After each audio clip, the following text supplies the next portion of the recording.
Hey, Candace. Hey, Scott. So we're going to start today's episode with a question for you. Okay. Of the cruises we've taken, which has been your favorite and why? Oh, boy. There's so many different variables. Like, we've been on so many different ones that it's hard maybe for me to pick one. Okay. But I will say that I am leaning a little bit toward our Alaska cruise. Okay. And why?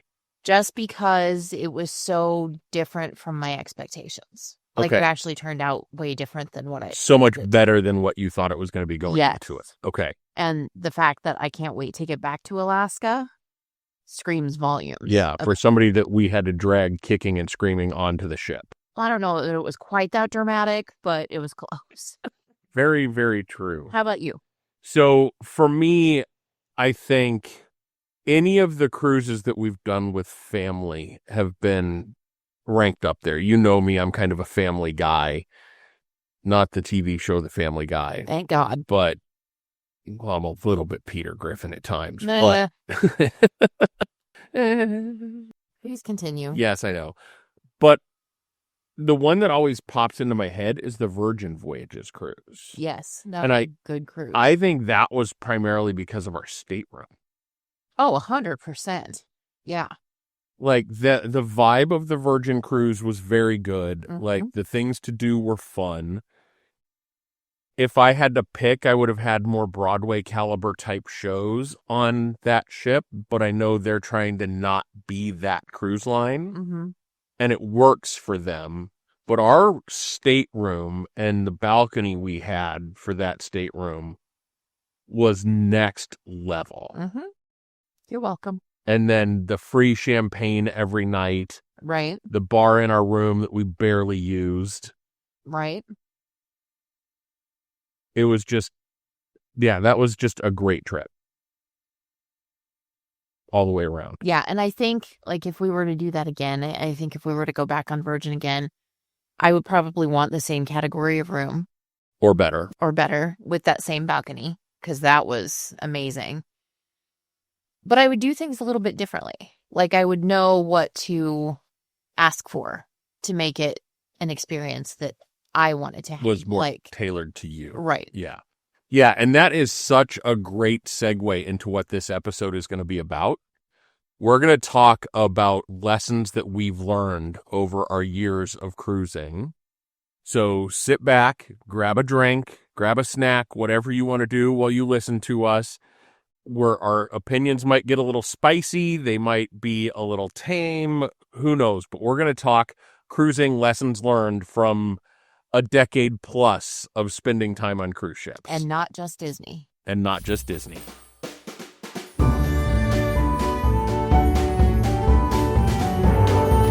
Hey, welcome to Hanging at the Hangar Bar. I'm Scott. And I'm Candace. We're here to chat all things Disney as child-free Disney adults. Stories, snacks, and a little magic along the way. Grab a drink and get comfy and come hang out with us.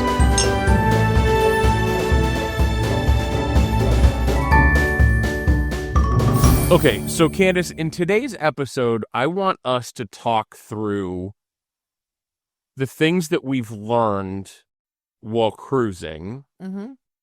I think we can spend time on the good, but I think those are so subjective that I think that's just going to be more opinion. Well, all of this is going to be opinion focused, but what floats our boat,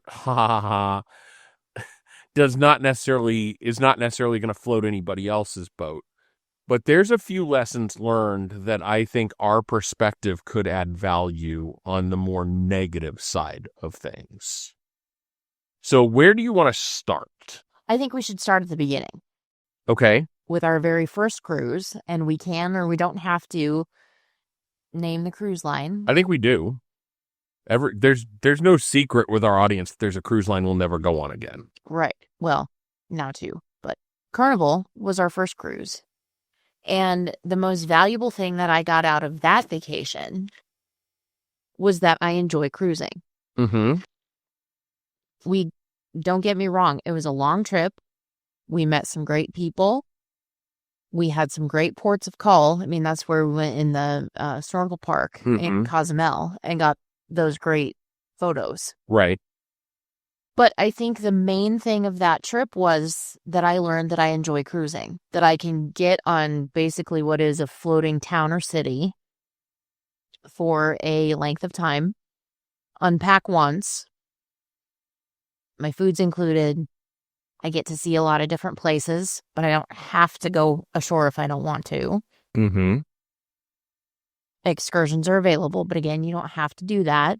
However, if you are going to go, book with the cruise line. We can talk about that in a bit. But yeah, that was my main, but I did learn some other things from that trip as well. Agreed. Keep going. Okay. I learned a little late in that trip that if something is not right, or you're uncomfortable, or, something, to say something. Mm-hmm. Because 90% of the time, if they can do something about it, they will. Yes. So how did you learn that lesson? So our bed on that trip was horrible. It was. Worst bed I think I've ever slept in. Yeah. And I've slept on some pretty uncomfortable beds. Yeah. And I know that we've talked about in different hotels that we've stayed in before, like there's an obvious dip, especially like for business level hotels that we've stayed in. There's usually a side of the bed that people gravitate toward, and there's a dip that you settle into, and then it's hard to roll around and things like that. But this bed on the ship was so bad that I probably day 5, was it? Or maybe even earlier than that, was in some pretty severe pain. Mm-hmm. Had I known what I know now, I would have said something to our room steward and said, like, we need a new mattress. I need a mattress topper. Something's got to happen because I cannot sleep on this. Right. Always being polite, very please and thank you, all the things. But say something. Yes. Yeah, and I think for me, that was another cruise that you go looking for the cruise that you want. Mm-hmm. And there's multiple factors. We picked that ship because it was a smoke-free. That tells you how long ago that cruise was for us. Mm-hmm. That, like, there were still, like, most cruises have smoking sections, that kind of stuff, and that was no different. But our cruise ship that we got on at the time was the only smoke-free cruise ship in the world. Right, and it's no longer that way. The ship is still in the fleet, but it is now... Because not enough people were willing to pay the premium for no a non-smoking smoke-free ship. Mm-hmm. Right. So, but that was also okay, what are the things that you want in a ship? And then you go look for that. Right. And we've continued to refine that lesson learning as we go. Disney cruises, we prefer the smaller ships because there's less people. The ships are easier to navigate. They don't come with as many amenities, but we're okay with that in most situations. So that started with that Carnival cruise of here's shop for what you want. Like ports of call for that was secondary on that trip. We booked that cruise because number one, it was within price range. And number two, it advertised itself as smoke-free. Right. Now, I think for some cruises, like specifically Alaska, I think you do have to base a little more on your itinerary so that you get to see what you want to see, because there are cruises on the Inside Passage where you get to go into Glacier Bay and see those things, which, yes, 100% all the time. Mm-hmm. But there are some Alaska cruises that don't do that. So I think itinerary is something that you do need to consider, but you've got to make sure that you're going to be comfortable. Length of trip is good for you. You can arrange good flights, all these other things. Yeah. Yeah. And I think ports of call, no matter what cruise line you're on, no matter what part of the world you're going to, I think are important. Like the last cruise that we took, the Disney cruise that we took, part of the reason for that was it was stopping at both private islands. Right. It worked in our time frame, and we wanted to go to the new private island. Yes. We also knew that Nassau was someplace we didn't need to get off the ship, and for this trip, we didn't care about excursions. Right. Because we were there to see Disney's islands. So those kind of things have to enter into your mind when you're looking at booking a cruise. So let's move on from that. What other lessons have we learned? So many. Yeah, so let's talk a little bit about like the impetus behind this episode was you and I sitting down and talking about our last cruise. Yep. And one of the things that I would say is a lesson learned for us and something that I don't know that we will do again is spa treatments. Oh, You have to be excellent point. very careful when you go in for spa treatments. yes. A cruise line, you know every spa treatment's going to be 20 to 30% higher than you'll find it on land. Yes. But you also have to keep in mind, for the most part, those folks are not working for the cruise line. Correct. They're usually third-party vendors that are vetted by the cruise lines. So Right. they're insured and safe and all those things. But you are 100% correct. They Right. are not working directly for the cruise line. Right. And here's the things for the spas that I think people don't understand before they go into them and what you have to prepare yourself for if you're going to do spa treatments. Pricing can be a little shady Mm-hmm. because they're advertising a certain price for a service or a treatment, but then you have taxes, you have auto gratuity on top of that. And the pressure of an upsell is always there. Mm-hmm. They have you captive and they're trying to get you to part with as much money as possible. Right. And that can be for additional services that don't typically add any time to your actual treatment. It's just an add-on that they'll cram in, Mm-hmm. as it were, or it's overpriced skincare products. Right.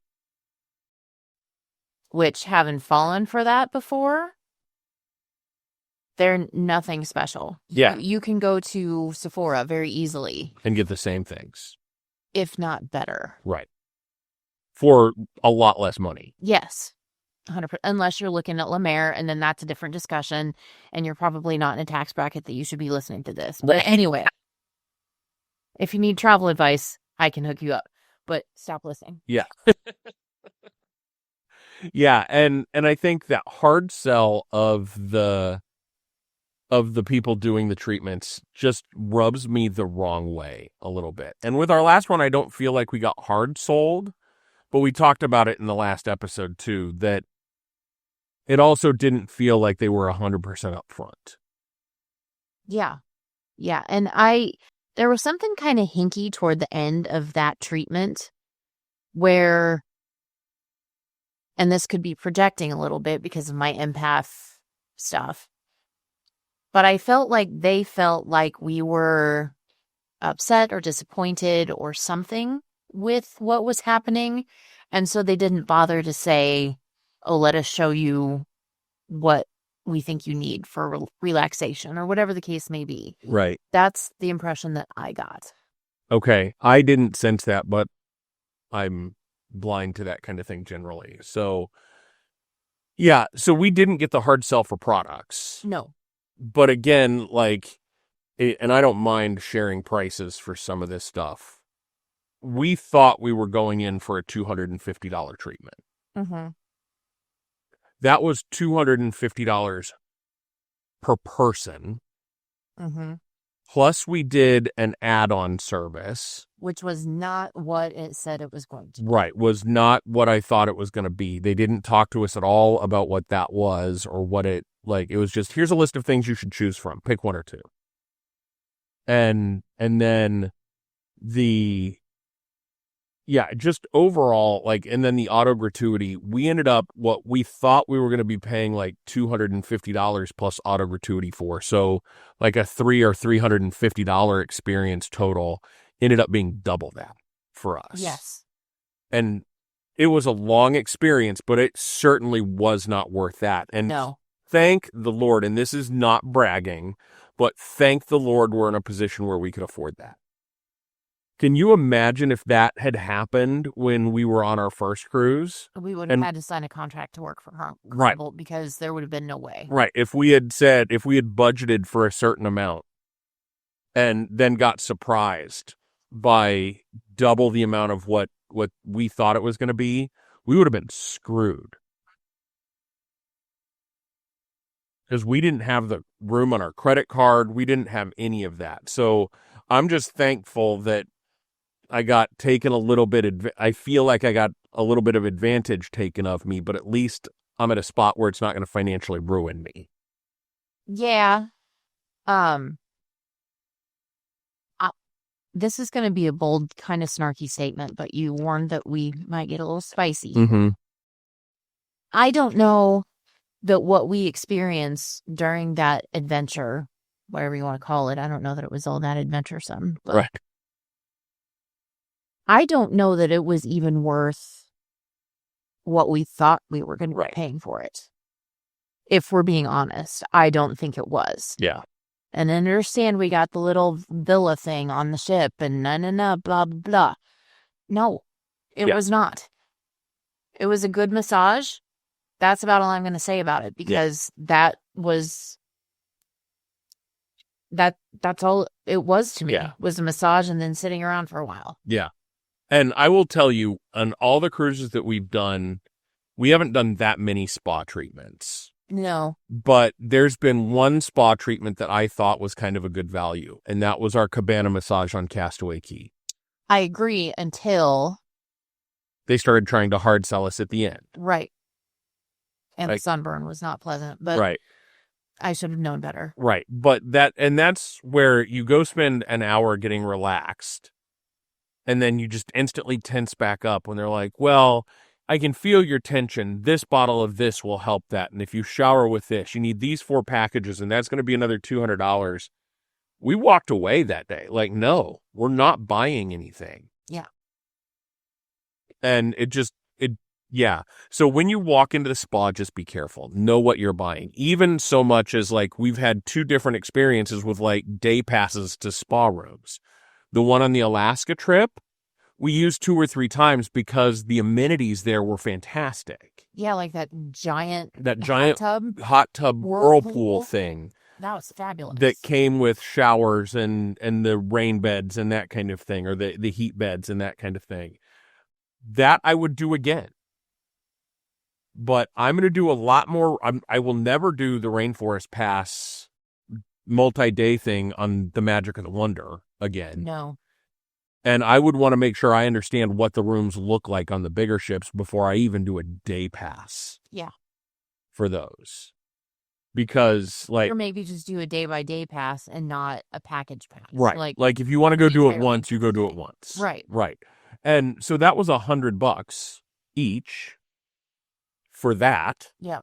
And we went and we spent an hour and a half laying on a hotbed. And some of that's on us for not going back and using the amenities. But again, it was a 5-day cruise. We had a lot going on. And the times when we maybe were free enough to go, it was going to be busy. Right. And there again, you go to the spa to relax. You go on vacation to relax. Right. You don't need to schedule relaxation Right. and get stressed about when am I going to go relax. Right. Because that's just counterintuitive and stupid. Yes. Agreed.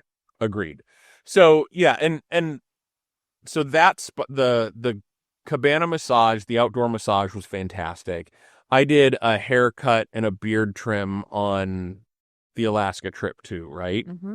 And for the price, like, okay, full disclosure, that was on me. I got a haircut before I left, and I got a haircut on the ship like a week and a half later. So, like, there wasn't much hair to cut at that point. But I still, it was one of those where I'm like, I have something I want to get done. I'm willing to pay the money to have somebody go do it. And then trying to think of how to say this, had the same issue with my haircut on the ship that I had with my haircut locally. That I was like, I just paid for this and you didn't solve the problem that I wanted to get solved by doing this. So just know what you're going into is my thing. So I know we have family that will do 2 or 3 or 4 spa treatments on every cruise they go on. But again, you and I have also talked, like, just doing a massage is probably a better value than trying to do the villa thing. Like, that felt like a cash grab, which I hate on Disney cruises when things feel like cash grabs. Mm. I understand things cost money, but don't make it feel overt. it's my Hollywood Studios experience. Like I told you the last time we were there, it just felt like a huge cash grab. The entire park does. Right. And this is the same thing. Yeah. So, yeah, just be careful going into the spas and that kind of thing. Know what you're getting into before you go. Ask lots of questions and just know that their entire job Is to part you with your money. is to part you with your money and sell you stuff. Yep. And keep in mind, too, that on embarkation day, you can go take a tour of the facilities before you buy any kind of a day pass, any kind of service, any of that. You can go take a tour so you can see what they have to offer and then make the determination of, yeah, that's worth it to me. No, it's not. We're not telling you how to spend your money. Right. If it's worth it to you, do it. Do it. Enjoy it. Have a great time. But we feel through what we have learned that we would be doing our faithful listeners a disservice by telling you, oh, it's the best thing ever. You have to do it all the time. Right. Right. 100%. Like, we will be very cautious purchasers of any spa treatments going forward. Yes. So, speaking of other ways to part you from your money Yes. on a Disney cruise ship or on any cruise ship, Yes. let's talk about duty-free jewelry Okay. Let's. and what our experience with jewelry and luxury items has been on cruise ships. Okay. Do you want to start with our last cruise, tell that story again, and then work our way backwards? Or do you think people know what we talked about for the last one, so just kind of gloss over that one? No, I think we need to revisit it because the last time it was just kind of intermingled with some other stories and some ranting and some other things. So we can focus in and make it make sense. Yeah. So my opinion is duty-free usually isn't that good of a deal. The Anywhere. only thing that you're not paying is taxes, but you will make that up because the prices are overinflated anyway. Right. And that's true, like, at duty-free at airports. That's true In a ship port, at anything. ship ports. Anything that's duty-free, you're paying the same amount or more for the stuff that you're buying, so you can say you didn't pay taxes on it. Right. And most of the time it's going to be more, much more. Right. So that just know going into it that I'm not a huge fan of duty-free shops anyway. Mm-hmm. So as we think about our last cruise, and Candace in the concierge lounge had spotted a very nice necklace that I thought looked very nice. And another disclosure about me, when I look at jewelry, I'm always surprised at how much it costs. Because I look at something and I'm like, oh, okay, I can see some value in that. That's going to be expensive. I get a number that I make up in my head that is generally a lot less than what it actually is. So Candace by now knows that she has to prep me for pricing on some of these things. Mm-hmm. So we are on our way to dinner on first night, which was probably our first mistake, is looking at jewelry on night one. Right. But we're kind of looking, she finds it in the jewelry store because there's nobody up in the concierge lounge that can show you that stuff, but they just have it on display to look at. So we went down to the liquor store. We had time before the jewelry store, and we look at it and we're getting help from some guy, Mm-hmm. again, not employee of Disney. They are an employee of Diamonds International or whoever the retailer is. And like instantly starts trying to upsell. Like, let me put this chain on you. And, oh, how about you hold the earrings because you need to have matching chain and earrings. That's what you have to have.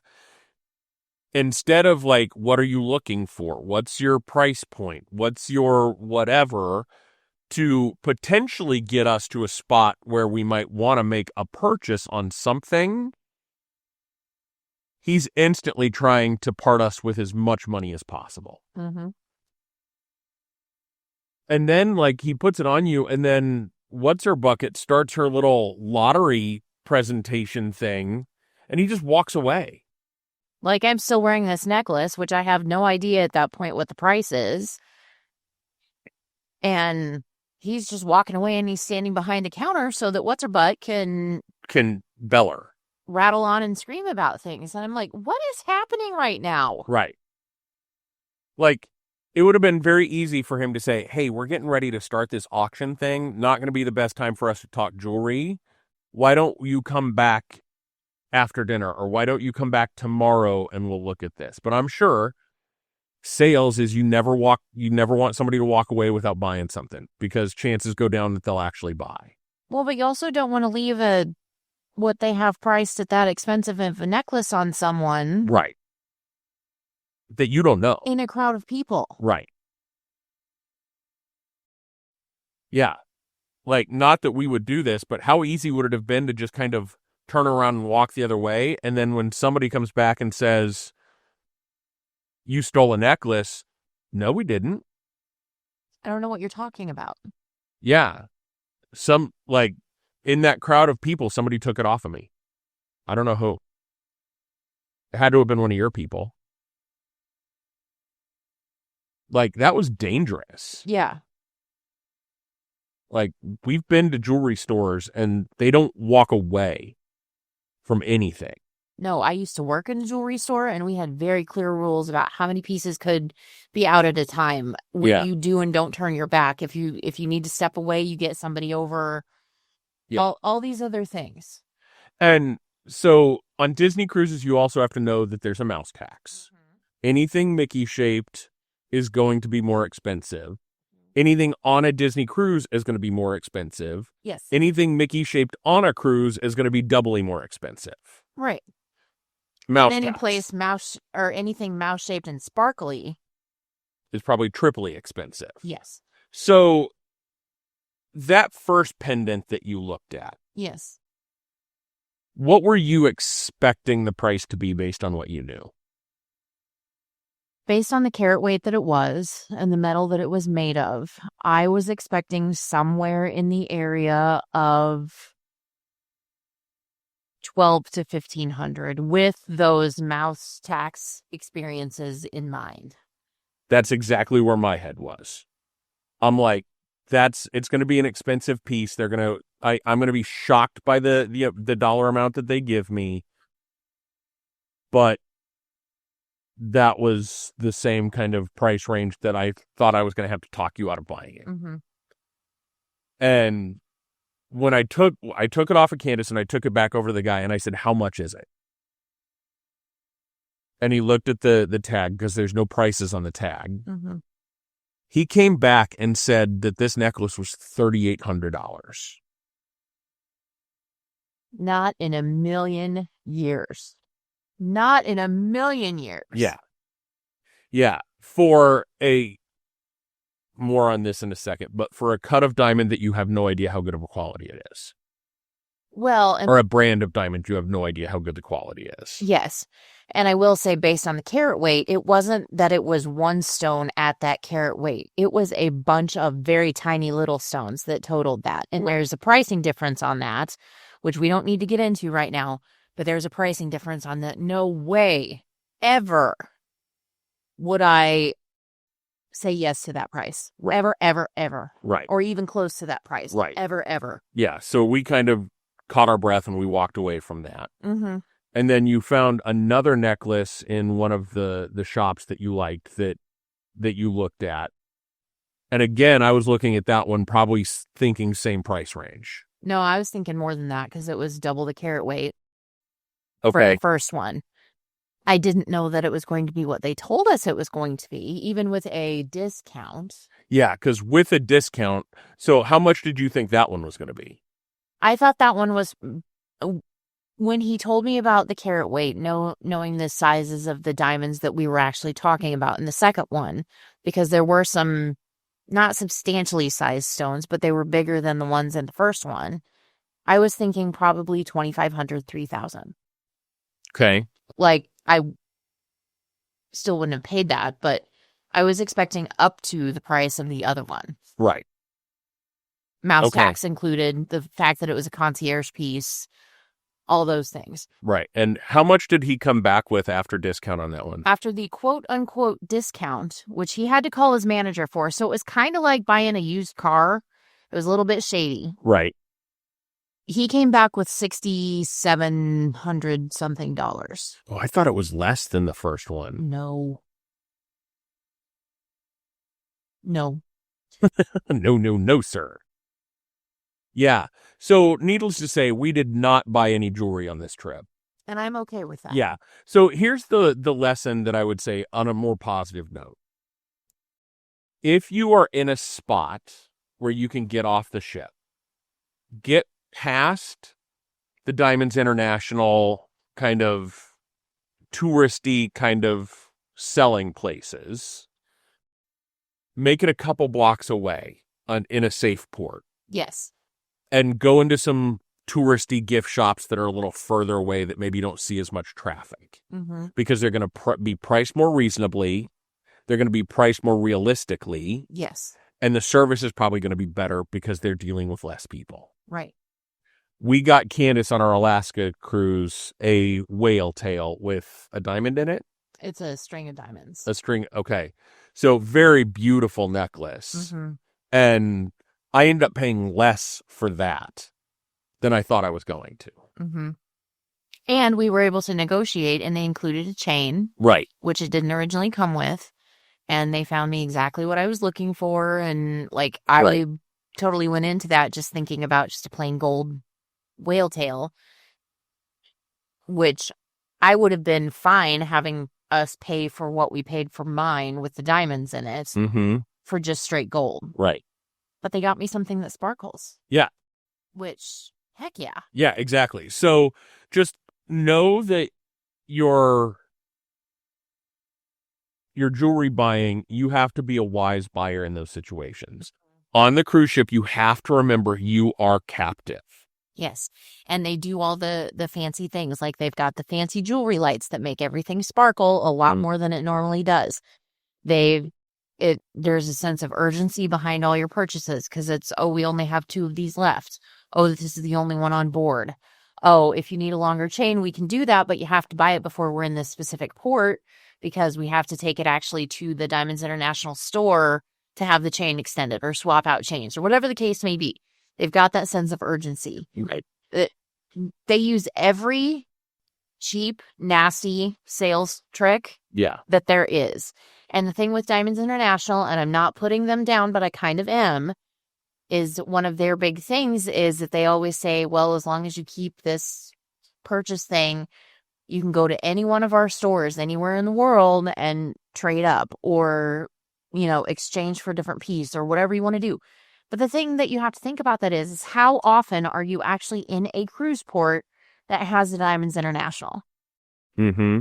On a regular basis. Right. Where when you pack your bags to go, you're going to remember to go into your safe or your safe deposit box or wherever the case may be, get that proof of purchase so that you can take it with you and take the probably 3 hours out of your port day that it's going to take in that Diamonds International store to choose a new piece, to negotiate the price, to do the trade-in, all these other things. You've got to keep that in mind. And also know the price of what jewelry is worth. Yes. And never, ever, ever, and I will scream this from the rooftops as somebody that used to work in jewelry, never, ever, ever pay full price. Right. Ever. Right. And that's the 2 things. So the other thing that you have access to now readily available that we haven't had forever is the internet. Yes. Jewelers are really good about putting fancy names, calling their cut of diamond something specific and saying it's the only one in the world. It's whatever. Being the only one in the world does not mean high quality. 100%. There's So things that suck that are the only one in the world. Thank God for most when of it. The cut of diamonds that they were using on the ship, I just did a quick search. Like I did it. Actually, I used ChatGPT. I'm like, we're on a cruise ship. This is what they say their cut of diamond is. Tell me everything I need to know.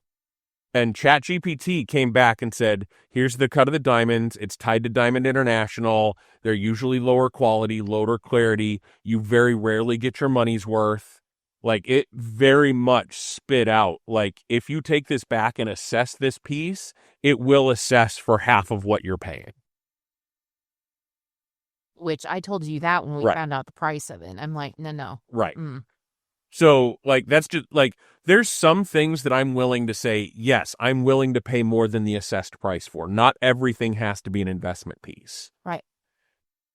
But you also don't want to get taken to the woodshed on something like that. And the pieces that we were looking for, it was obvious that they were cash grabs. Right. Obvious. Yeah. So some of that comes with our experience of we go into every jewelry store on every ship and we look seriously. Yeah. Like there's a certain amount of money that if they come back and they say it's this price, or if it's within a couple $100 of that price, we're going to be like, do we, don't we? And I've not searched for a lot of watches and that kind of thing, but everything, you have to know what the value is. Mm-hmm.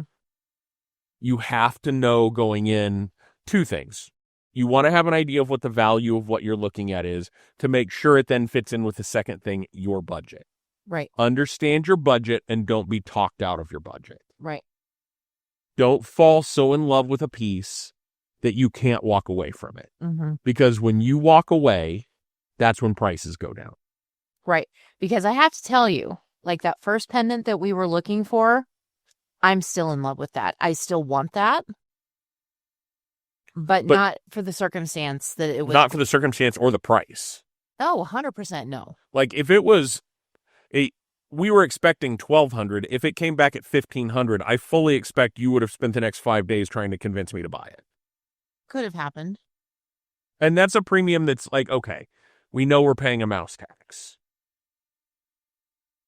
But again, don't fall so in love with something that you're unwilling to walk away. Right. I mean, we're here, 3 weeks later, and I don't have that pendant, and my life is continuing, and it's just as good as it was before we went. Right.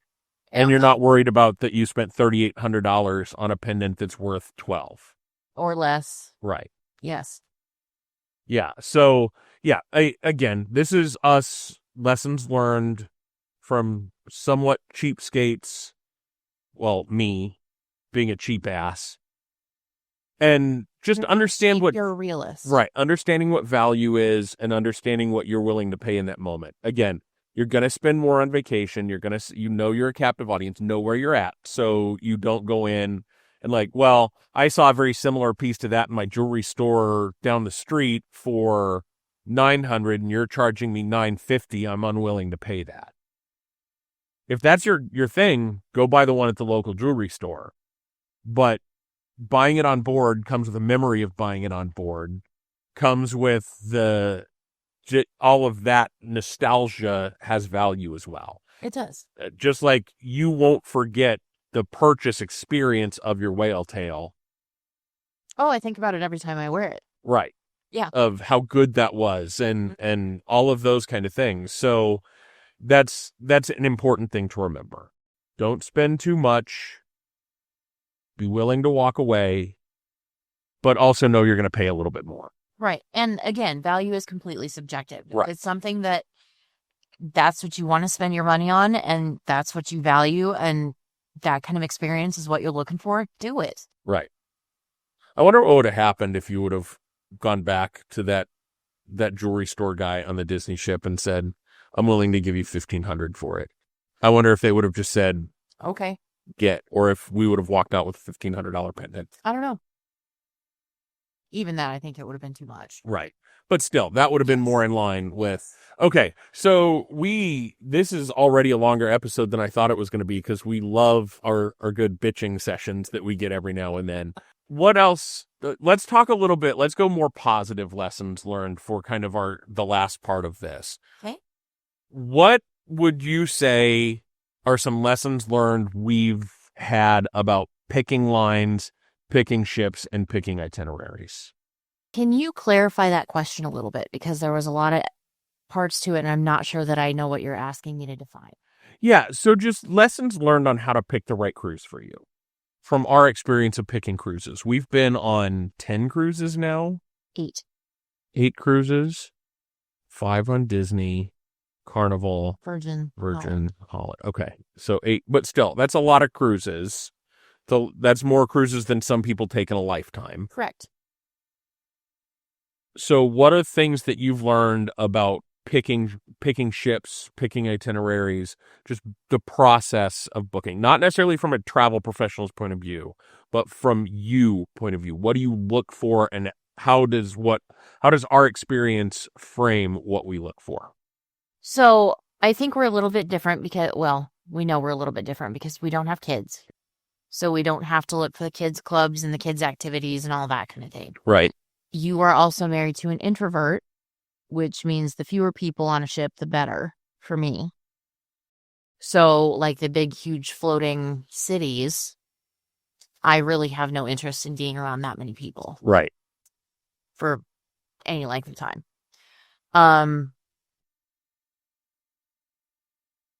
Another part of it is the experiences that are available on board, as well as the ports of call. Right. And I think this last trip proved to us that we do like the tasting classes. Which we actually found out we enjoy those on the Holland America ship as well, right? Yes. And the Virgin ship. That's where we did our first real tasting, wasn't it? Was it? Like right outside the casino in that one bar. Was that on the Holland ship? Okay. Mm-hmm. But yes, we enjoy things like that. So looking for lines that offer those kinds of things. And yes, those come at a premium. They're not included with your fare, but that's how we choose to spend our budget. Right. We find value in those things. Yes. And another thing that we find value in is days at sea. Mm-hmm. Those are some of the best days ever. Yep. And so I guess just really knowing the line that you're going to be going with, kind of what their ideal demographic is, because they are going to tailor their activities and experiences and that kind of thing on board based on their ideal demographic. And if you don't fit into that, it may not be as comfortable as you want to be. Right.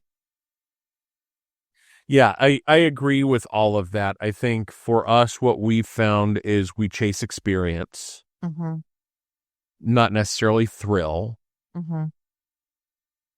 We chase a vibe.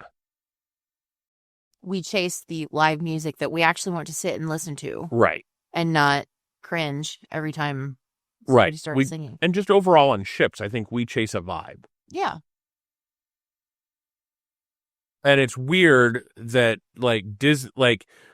when we choose to go on a Disney cruise, the vibe is 100% different than it was on Holland or Virgin. Yes.